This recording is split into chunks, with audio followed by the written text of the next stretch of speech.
I've had quite a lot of comments and questions asking me what I think about this dark universe that Universal is coming up with. So I thought I'd just do a very quick, cheap and cheerful video just telling you a few of my thoughts. First of all, I haven't seen The Mummy. I actually thought it looked pretty badass from the trailers, but yeah, it's had pretty terrible word of mouth. A lot of internet reviewers that I admire and respect have told me how awful it is, so I don't feel compelled to check it out, to be totally truthful with you. I've got better things to do with my time. Can't think of any off the top of my head, but there we are. So yeah, apparently they're going to be doing Bride of Frankenstein, Creature from the Black Lagoon, and recently they've announced Hunchback of Notre Dame and Phantom of the Opera, which is interesting when you consider that Universal, the Hunchback of Notre Dame anyway, Universal only own the Lon Chaney one, and yet when they do all the adverts for putting Phantom as part of this dark universe, it's always the Claude Rains version for some reason.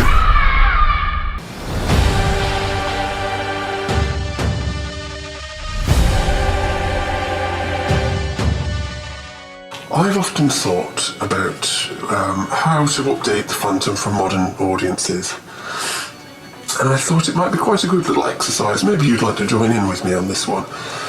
Let's imagine for a minute that the director, the head honcho of Universal, whoever that is, he goes online and he knows, right, he's got to do a Phantom of the Opera movie, and he stumbles across my YouTube channel and he contacts me and says, Phantom reviewer, you know so much about the book, even though I don't.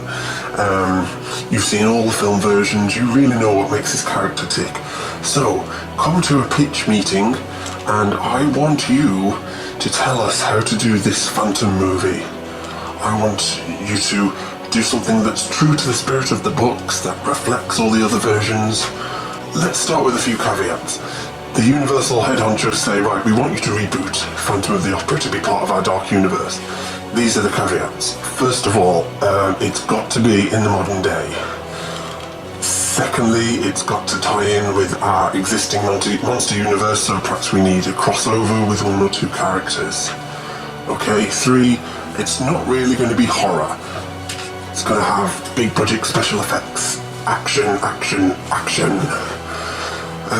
Yeah. So those 3 elements have got to be intact, okay? I've thought long and hard about how I might do this, and in fact I'd like you to do the same. Perhaps just pause this video, or I might even put a little advert here because I like money. Just stop and think for a few minutes. How would you reboot the Phantom for the modern age? And then see if your ideas are anything like mine. Okay, you got that? Right then, let's begin. If I wanted to reboot the Phantom, the problem with it being in the present day, and I've said this a few times before, its central concept is this guy who is so monstrously disfigured or deformed that he can't function in society and people reject him. Now, that doesn't really relate in modern day. I mean, it barely related back in 1911. It works for Quasimodo because it's set in some sort of backwards medieval kind of land where deformity and ugliness is equated with evil and, you know, that kind of thing. In 1911, people were a bit more tolerant. You know, ugly people didn't have to hide themselves away. I mean, I used the example before about the Elephant Man. You know, tremendous physical deformity. He actually worked as a door-to-door salesman for a while, so he didn't just hide in a building forever. But yeah, we'll go with it in the 1911 setting. Okay, that's fine. But this is where a lot of the modern versions fall down. If you look at something like Phantom of the Mall, where you've got this young guy and he gets burned in a fire and decides to hide himself in a mall forever. You know, in films like that, Popcorn, other modern day ones, where you've got a modern day person who gets disfigured. When people get burned in real life and disfigured, they don't just hide away. There's surgery for that, you know? Why don't these people ever go to hospital? Why don't they have plastic surgery? And I think that sort of thing, this sort of disfigurement story, would only work in the modern day if you had perhaps a very vain person, maybe like a celebrity supermodel, that kind of person, an it girl, and then she gets disfigured and she can't cope with not looking perfect. That might say something to the Instagram generation, I don't know, so that's a possibility. But that's not where I'm going with this, I'll come back to that a little bit later. Setting it in the modern day, if a modern day girl encounters an ugly guy, it's not enough just to reject him on his appearance or to be horrified by his appearance. People are a lot more understanding now, so that part doesn't really fly to me. So I thought one way to make the Phantom repulsive is you don't have to just be repulsed by the way he looks, because that's not enough. You have to be repulsed by what he is, what he stands for, perhaps his beliefs, his viewpoint on life. His whole thing has to be revolting. Remember, the Eric of the book is disgusting. He's like a living corpse. He stinks. We've got to get away from this image of Eric as like the romantic lead. You've been hoodwinked by Gerard Butler and the Andrew Lloyd Webber musical and the cute and cuddly Charles Dance. The original Phantom is not a romantic leading man, guys. He really isn't. The novel has some romance in it, yes, but really, when you look back at the descriptions, he is a horrible, nasty living corpse who smells of death, right? You just don't want to bring him home to your parents. He's just nasty. So how can we be repulsed in a modern day without being politically incorrect about disfigurement? I have got a innovative idea, and I'm serious about this idea, and see what you think, and I'm going to lose a lot of people already. But as I said, make him repulsive for what he believes, what his standards and his principles are, and the things he does. Why don't we make Eric a terrorist, right? Then, and you've probably lost some people already, but people say, oh no, Eric's not a terrorist. Dude, he's a terrorist.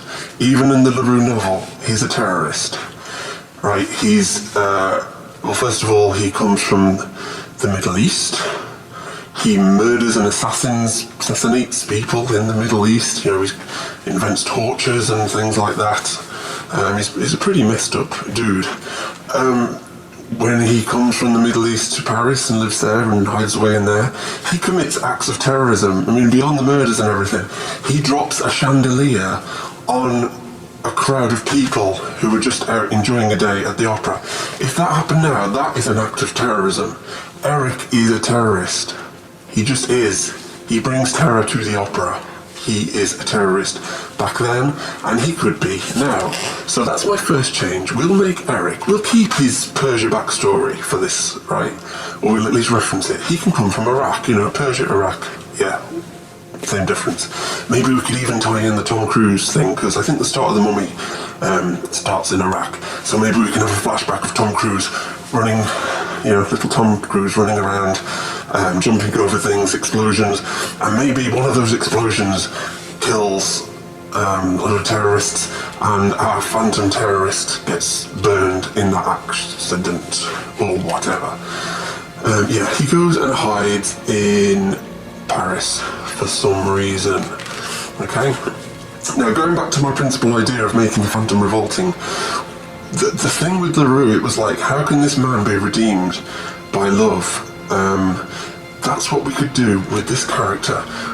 He's not only frightening to look at because of his burns, he's more frightening because of his ideology. It's twisted, like he could be some sort of hacking genius. He could be the mastermind behind all kinds of terrorist atrocities in Iraq. And when he comes to Paris, he does similar things. Of course, he drops the chandelier, but he does lots of other things as well. Perhaps that could be the opening scene. Drops the chandelier in the Paris Opera House, and then all the people run out into the foyer, and then he's got bombs as well, so we've got explosions and chaos and big action scene. So maybe that's the inciting incident of this story, okay? Right, with me so far? Probably not, but I think this is a good idea. Tell me in the comments if I'm wrong, I'm sure you will. Okay. So, that causes, it would bring our Persian character in, wouldn't it?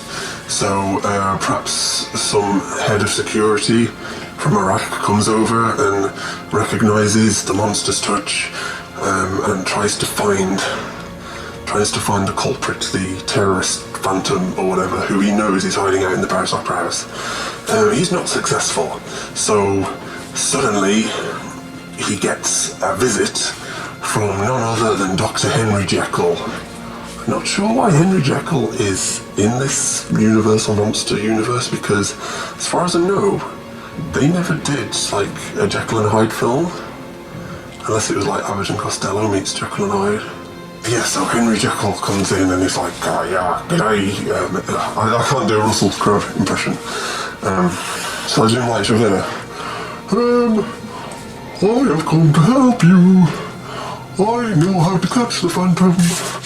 I work for Prodigium and I catch monsters for my job. So yeah, okay, with me so far?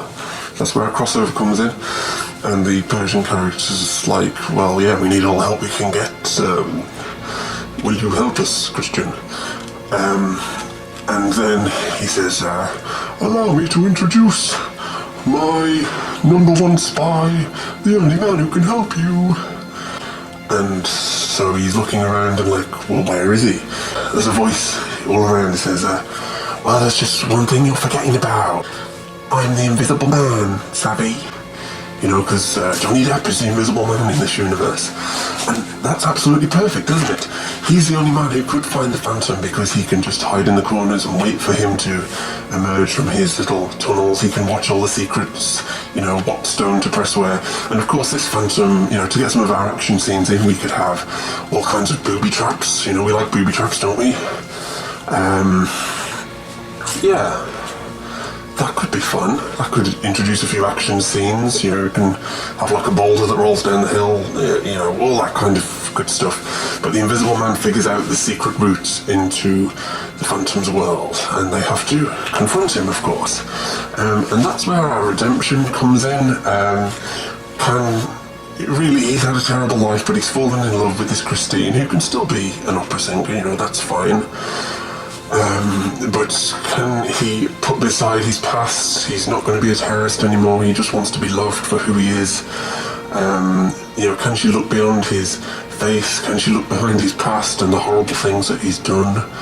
I think that's kind of the only way you can get this whole Beauty and the Beast angle to work, with the whole redemption and a monster being redeemed by a woman's love kind of angle. But of course, being an awful action movie as this will almost certainly become, we probably won't get into that too much. We'll probably have a confrontation between Nick Fury, not Nick Fury, what's Russell? Jekyll, Dr. Jekyll, that's it.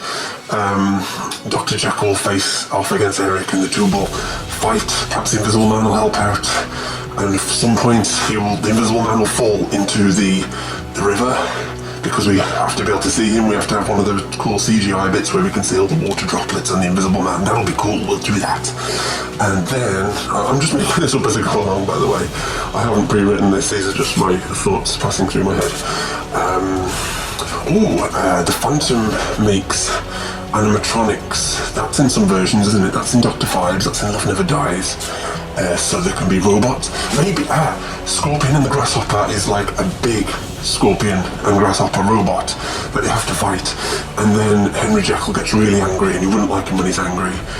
So he turns into Mr. Hyde, and we've got Mr. Hyde fighting against the Phantom, who is also fighting against the Invisible Man. It's just monster on monster chaos, and I guess, I don't know, maybe the Phantom falls in the water and is dragged off. We don't know if he lives or dies. We'll probably have a stinger at the end that says he can emerge from somewhere else and start plotting his terrible revenge. Maybe he meets the creature from the Black Lagoon somewhere in the water. Because crossover. And then at the end, we can have... I got an idea. Okay, this is a stinger for the end, right? At the very end, Russell Crowe goes... He's kneeling down praying and saying, I must rid the world of evil. but I cannot do it alone, I need help. And then there's like a voice from the shadows saying, I can help you. And we don't see his face at first, and he's like, can you help me? What special skills do you have? And the voice says, I'm deaf, you know, and I was mistaken as a man in the moon. And the camera pulls out and it's like Quasimodo, because the Hunchback's in this universe. And then like the camera pulls out and we see that Russell Crowe and Quasimodo, they're in Notre Dame, and they're going to be the new crime-fighting duo, and they're going to take on the Phantom and the creature from the Black Lagoon in the sequel. Because, like, obviously I'm only half serious with this, but partially serious. I think my terrorist idea is a good idea. Criminal mastermind, terrorist, keep his Persian or Iraqi origins, keep him doing acts of terror. That's why they've got to take him down, make him a genius, criminal genius. He's a hacker, he's brilliant. Probably lose that he's a genius composer, because there's no need for that really. Kind of keep the love story, but let's see if a woman can love a man even though he has done terrible, terrible things and has terrible terrorist ideology. I mean, it's not going to go down well for him, is it, ultimately? I'm obviously only joking about those crossovers, but to be honest, if I was trying to do a modern day fandom story, that's kind of where I'd be going with it, I think. I don't know, this is not an easy one, it's not an easy one to update.